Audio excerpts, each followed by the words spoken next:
Hey everyone, it's Sunny. So I just played Rannoch's Garden Frog deck, and I must say that I am absolutely disgusted. But the great thing about Edison is that this is the format that keeps on giving. So whenever you think that there's a nasty all-win deck with no counterplay, there's almost always something you can do. So I'm going to tell you how to beat this deck, or at least survive the OTK after the lock, which is probably good enough to win. Keep in mind that I literally just played against this deck, and I saw it for the first time, so these are insane preliminary opinions that I have. For all I know, I'll start testing this deck tomorrow, and then I'll realize more flaws with it, in which case I can update this video, or I can make an addendum. But yeah, so I had no idea this was a thing, but you have to understand that I missed like 4 months of Edison, so the idea of Garden Frog conceptually was kind of lost on me. But if there's anything current format taught me, it's that anytime there's a card that gives your opponent a card, or gives your opponent a monster, it's toxic. Like, I do not envy you current TCG players that have to play with Jen and Ken, but it's even worse in Edison because there's no extra monster zone and there's no links. So the Rose tokens are also insane hard to interact with because they're dark plants for some reason. I have no idea why they're dark and not Earth. I tried seeing if you could fuse them into anything, but of the 134 fusions in Edison, nothing can be made with 2 Rose tokens.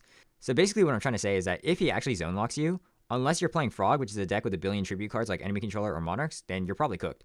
But the thing is, he can't turbo out the OTK, at least not with the current list, and he plays like a couple of bricks to supplement the zone lock in the first place. Which means unlike Dragon Turbo, which gives you 0 time to find your win conditions to survive the push, you actually get many turns, probably a dozen plus turns realistically to set up your back row and hand also. So even though you need a hyper-specific combination of cards to live, there's actually decent odds you find it. But now that the optimism is out there, I just have to mold. So like, Rannoch homie, if you're watching this, like just know that I mean no offense with this incoming diatribe, but this deck is insane toxic. Like, you have to understand how I feel because I'm a Frog lover, and Rannoch basically took my favorite deck and turned it into Dragon Turbo, which is by far my least favorite deck.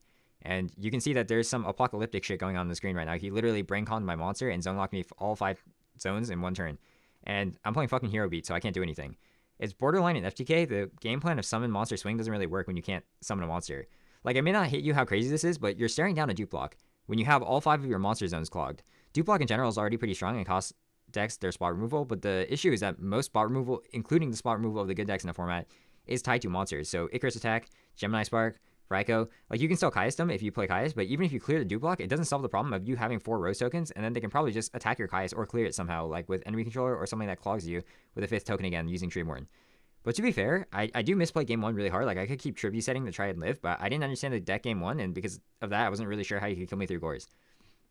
So my friend BS45 looked over the replay and basically recreated the deck, at least the main 40 cards within like 5 cards of guessing, so I'll have that on screen, but basically this is the setup he needs to draw the OTK.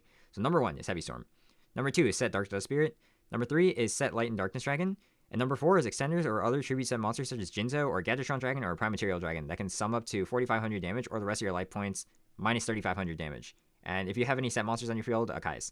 The reason why is because Dark Dust Spirit obviously can't kill set monsters, so they would need a Kaius to kill your set monster. So the way this works is that he blows up your back row to make sure his Dark Dust Spirit is safe. This is probably just Heavy Storm. And then he flip summons Dark Dust Spirit to blow up every Rose token, leaving your board wiped. Then he can flip Light and Darkness Dragon, which will negate your battle stops like Gores, Tragodia, Fader. And then you just take 8,000 damage, no counterplay if the Heavy Storm resolves, unless you have hand traps in your deck, like Herald of Orange Light, or DD Crow and Battle Fader. This is because you can Crow, make the Lad negate the Crow, and then Fader to end the battle phase. Like, it may seem like you're still doomed because you just spent 2 cards to live, and then you have to break the board, but the Dark Dust Spirit will actually kill all the Lad negates because the Dark Dust Spirit is mandatory, so it has to bounce to hand at the end of the turn, and Lad will keep negating it until it bounces to hand. So you blow up their board as long as you have a monster that has more than 800 attack, because you just, like, summon the monster, attack over the Lad blows up the board, and summons another monster from graveyard, right? Okay, so now that we've established what he's looking for to kill you, we can figure out how to live, and I'm going to be honest, if you live, I'm pretty sure you can just win, because there is no space for defense in this list. But we also need to separate this into 2 sections. The first one is the back row that you need to set, and the second one is the cards you need to keep in hand. So for back row, the cards you will need are 1, Protection from Heavy Storm, so these are cards like number 1, Solemn Judgment, or number 2, Starlight Road. 2, which is 2 destruction effects that can activate on the same chain.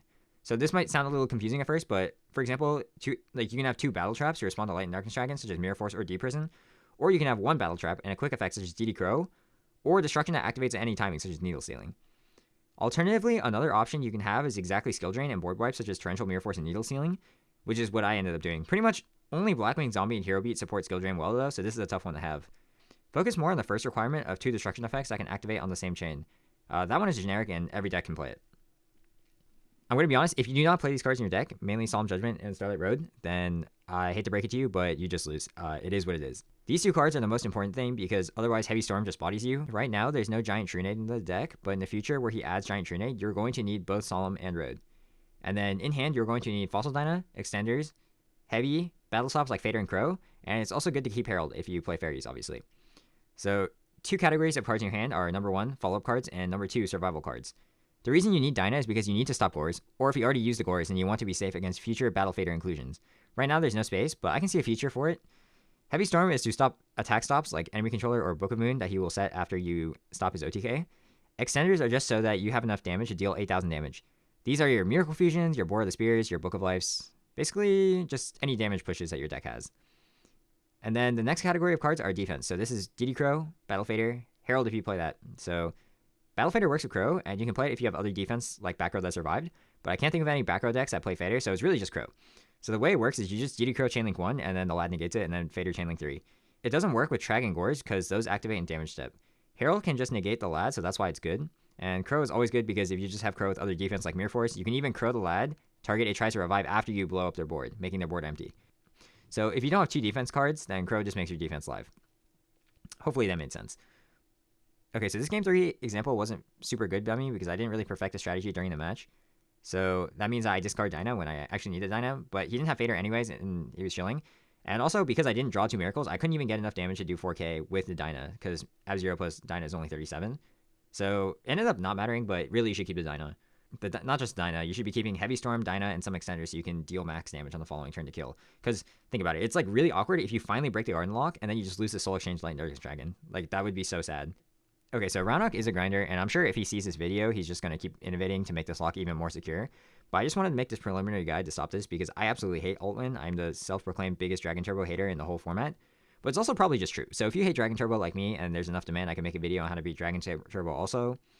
And then, sorry if this video is like super messy, I CBA to script it, and I also want to make this rant now while the ideas are fresh in my mind. I also just want to say, I think this deck has insane potential. Like, a lot of Roundhock's decks, I feel like, end up being worse than Hero Frog in my opinion, and of course I'm biased because I love the Hero Frog deck, but I do actually feel like this one has very, very scary potential. I did the math on, like, the FTK potential, which is, like, this is pretty much a lowball estimation, but you really only need 1 Substitute access, 2 Black Arden, and 3 is some sort of extender that will give a second body for Substitute. And I did the math, and it seems like it should be somewhere between 10 and 15%, which is honestly a pretty high FTK rate, considering you also kind of have a grind game, and you can also just drop this combo pretty much whenever. And, yeah, also, sub to Roundhock's YouTube channel. I'll have a link to it in the description. He finally started one. So if you have any questions about the deck, I'll try my best to answer, and I'm definitely answering all the questions, but I don't know that much myself because I literally just saw it an hour ago.